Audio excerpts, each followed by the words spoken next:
The Lord be with you. And with your spirit. A reading from the Holy Gospel according to John. Glory to you, O Lord. God so loved the world that he gave his only begotten Son, so that everyone who believes in him might not perish, but might have eternal life. For God did not send his Son into the world to condemn the world, but the world might be saved through him. Whoever believes in him will not be condemned, but whoever does not believe has already been condemned, because he has not believed in the name of the only begotten Son of God. And this is the verdict, that the light came into the world, but people preferred darkness to light, because their works were evil. For everyone who does wicked things hates the light, and does not come toward the light, so that his works might not be exposed. But whoever lives in the truth comes to the light, so that his works may be clearly seen as done in God. The Gospel of the Lord. Praise to you, Lord Jesus Christ. Please be seated. The closer we get to the light, the more we realize how dirty we are.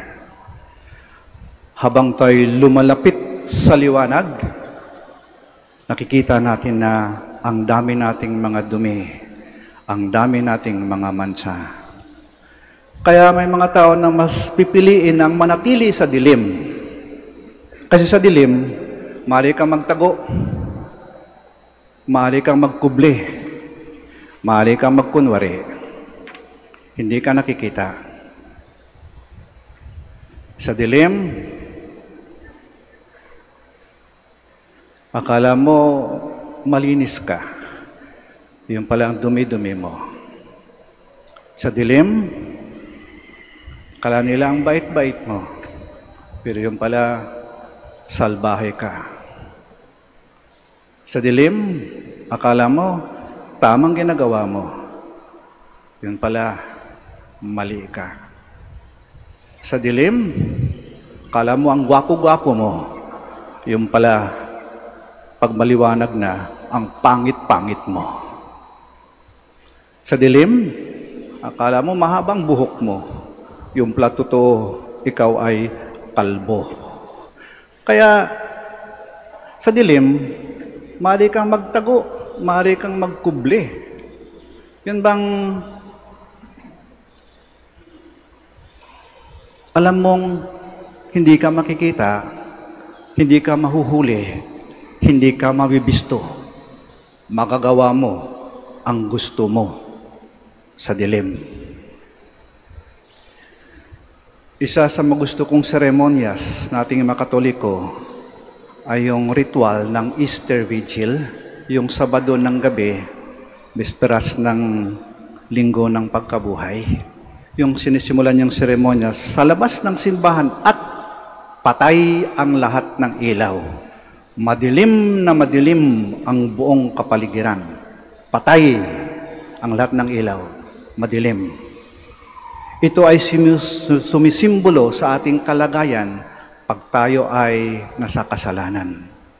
Patay ang Diyos sa ating buhay. Madilim. Nakakatakot. Kayo'y nangangapa. Pero may sinindihang isang kandila, ang Sirio Pascual, ang Easter candle. Maliit na liwanag lang siya. Pero nagbibigay ng liwanag sa gitna ng dilim. At eto ang liwanag na kailanman ay hindi mamamatay. Pagpasok natin ng simbahan, simula ang misa. At pagdating ng yugto, saan pinahayag ng Panginoon ay muling nabuhay, bubuksang bigla ang lahat ng ilaw. Kakalimbang ang simbahan, aawit ng Alleluia, magsilabasan ng mga anghel na magsasabog ng bulaklak. Ang ganda at ganda tingnan, maliwanag ang buong simbahan. Ito ang totoo nating kalagayan. Sa muling pagkabuhay ni Kristo, hinango tayo sa dilim ng kasinungalingan, ng kamatayan, at ng kasalanan. At dinala tayo sa liwanag ng katotohanan.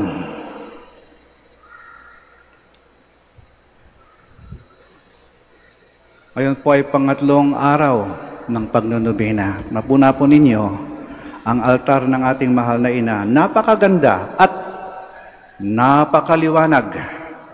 Ang dami naming nilagay na mga ilaw. Sinadya namin yon, maliwanag, para makita nyo ang ating mahal na ina, makita nyo si Jesus, at makita rin ninyo ang inyong mga sarili.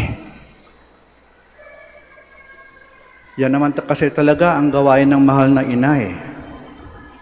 Inaakay tayo sa liwanag ng kanyang anak na si Jesus. We are Easter people. We are children of the light. Tayo mga anak ng liwanag. Sa muling pagkabuhay ni Jesus, hinango tayo sa dilim at dinala tayo sa liwanag. Sa liwanag ng katotohanan. Ito ang ating tunay na tahanan. Huwag na tayong bumalik sa dilim. Sitayo po tayo.